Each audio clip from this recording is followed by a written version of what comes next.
for Madam and Jasveer for Madam to throw some light on the importance of this day. सफल शहादत तय करते हैं वो जो जूझते हैं जुझार बनकर, जीते नहीं जाते अजीत जैसे जो गुजरते हैं तूफान बनकर। क्या मिटाएगा निशा उनके कोई जो हुए हैं पैदा गोविंद की संतान बनकर। सत श्री अकाल जी, मैं वैष्णवी कोचर कक्षा 11A4 की छात्रा आप सबको बाल वीर दिवस पर आपको छोटी सी उम्र में ही दुश्मन की यातनाओं का सामना करने वाले फतेह सिंह तथा जोरावर सिंह के बारे में बताने जा रही हूँ। सिख धर्म के 10वें गुरु गोविंद सिंह जी के 4 सुपुत्र थे। ये दोनों छोटे पुत्र थे। आनंदपुर के युद्ध में गुरुजी का परिवार बिखर गया था। उनके 2 बड़े पुत्र उनके साथ रह गए, परंतु 2 छोटे पुत्र गुरुजी की माता मतलब अपनी दादी जी के साथ अन्यत्र बिछड़ गए। उस समय जोरावर सिंह की उम्र मात्र 7 वर्ष तथा फतेह सिंह की 5 वर्ष थी। वे अपनी दादी के साथ जंगलों पहाड़ों पर भटकते भटकते एक नगर में पहुंचे। वहां उन्हें गंगू नामक पुराना रसोइया मिला। उस समय मुगल सेना गुरुजी के परिवार की तलाश कर रही थी। गंगू ने कोतवाल को सूचना देकर कैद करवा दिया। वे उन्हें सरहद ले गए। वहां पहुंचने पर उन्हें किले के एक हवादार बोझ पर 2 रात भूखा प्यासा रखा गया। उनकी दादी जी उन्हें रात रात भर वीरता की कहानी सुनाती थी तथा अपने धर्म पर अडिग रहने की प्रेरणा देती थी, क्योंकि वे जानती थी कि दुश्मन उन्हें धर्म परिवर्तन के लिए कहेगा। दोनों बालक ने अपनी दादी का भरोसा दिलाया कि वे अपने पिता एवं कुल की शान पर दाग नहीं आने देंगे तथा अपने धर्म पर अडिग रहेंगे, और बच्चे अपने वचनों पर खड़े उतरे। उन्होंने दुश्मन के धर्म परिवर्तन करने से साफ इनकार कर दिया। कई लालच और यातनाओं के बाद भी वह कष्ट से मस न हुए। इस पर गुस्से से बुखलाए हुए मुगल बादशाह ने उन्हें जिंदा ही दीवार में चिनवा दिया। यह दीवार आज भी सरहिंद में स्थित फतेहगढ़ साहिब नामक गुरुद्वारे में स्थित है। बच्चों की याद में बनवाया गया ये गुरुद्वारा है। उन्हीं दोनों शहीद बच्चों की याद में बनवाया गया था। इससे हमें शिक्षा मिलती है कि हमें भी अपने कर्तव्य तथा मर्यादों का निसंकोच पालन करना चाहिए। वाहेगुरु जी का खालसा, वाहेगुरु जी की फतेह। सत श्री अकाल। आज मैं लखविंदर कौर, मैं जसवीर कौर आप सबको भारत के ऐसे शूरवीर बालकों के बारे में बताने जा रहे हैं जिन्होंने अपने पिता श्री गुरु गोविंद सिंह जी के वचनों का अक्षरश पालन किया। सूरज सो पहचानिए जो लरे दीन के है, पुरजा पुरजा कट मरे कबू न छाड़े के। ये थे साहिबजादा फतेह सिंह और साहिबजादा जोरावर सिंह। जरा सोचिए, 2 बच्चे जिनकी उम्र मात्र 9 वर्ष और 7 वर्ष थी, दोनों ही देश और धर्म के लिए 26 दिसंबर 1705 को वीर गति को प्राप्त हो गए। इस पूरे इतिहास को जानने के लिए हमें कुछ साल पीछे जाना होगा।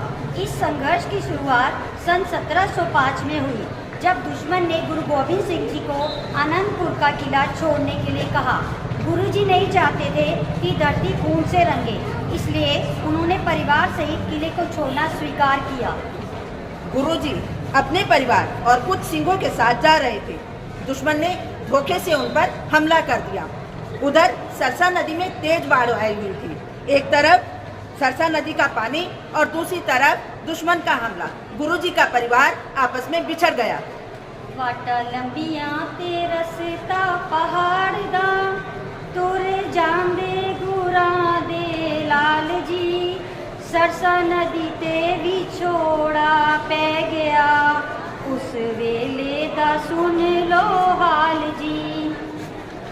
गुरुजी के छोटे साहिबजादे जोरावर सिंह और फतेह सिंह अपनी दादी माता गुजरी के साथ रह गए, जबकि बड़े साहिबजादे अजीत सिंह और जुझार सिंह अपने पिता और 40 सिंहों के साथ चमकौर की गढ़ी में पहुंचे।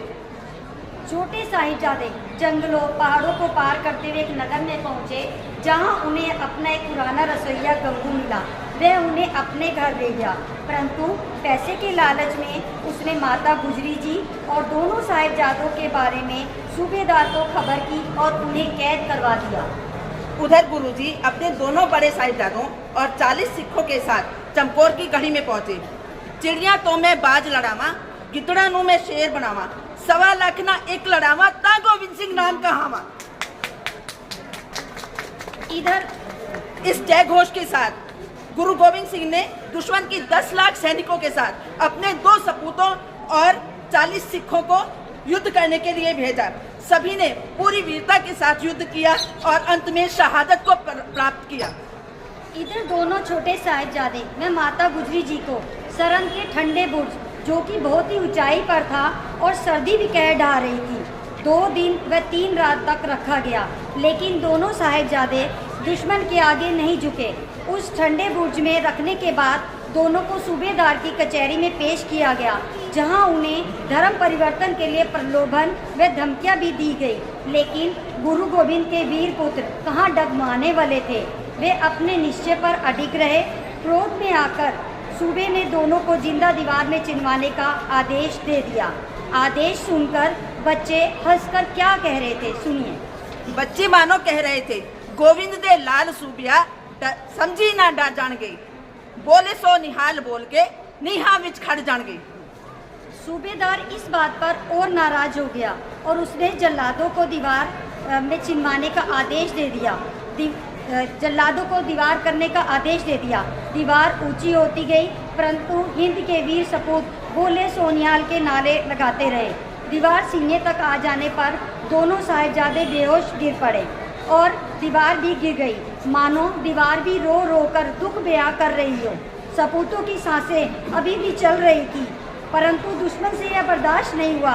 उसने खंजर से उन्हें मौत के घाट उतार दिया और इस तरह दोनों वीर बालक शहीदी को प्राप्त हुए। जब पिता दशमेश, माता गुजरी और चारों साहिबजादी के बिना माता सुंदरी जी के पास पहुंचे, तो माता सुंदरी जी पूछती हैं कि मेरे चारों लाल कहाँ हैं? तो गुरु गोविंद सिंह जी ने हम जैसी संगतों की तरफ इशारा करके कहा, इन पुत्रन के शीश पर वार दिए सुत 4 मुए तो क्या हुआ, जीवत कई हजार। ऐसे वीर सपूतों तथा सरबंसदानी श्री गुरु गोविंद सिंह जी को शत शत नमस्कार, शत शत नमस्कार। गुरु गोविंद सिंह जी के वीर सपूतों की शहादत हमें यह सीख देती है कि हमें हमेशा धर्म और सच्चाई के रास्ते पर चलना चाहिए। उम्र मायने नहीं रखती, जज्बा मायने रखता है। वाहे गुरु जी का खालसा, वाहे गुरु जी की फतेह।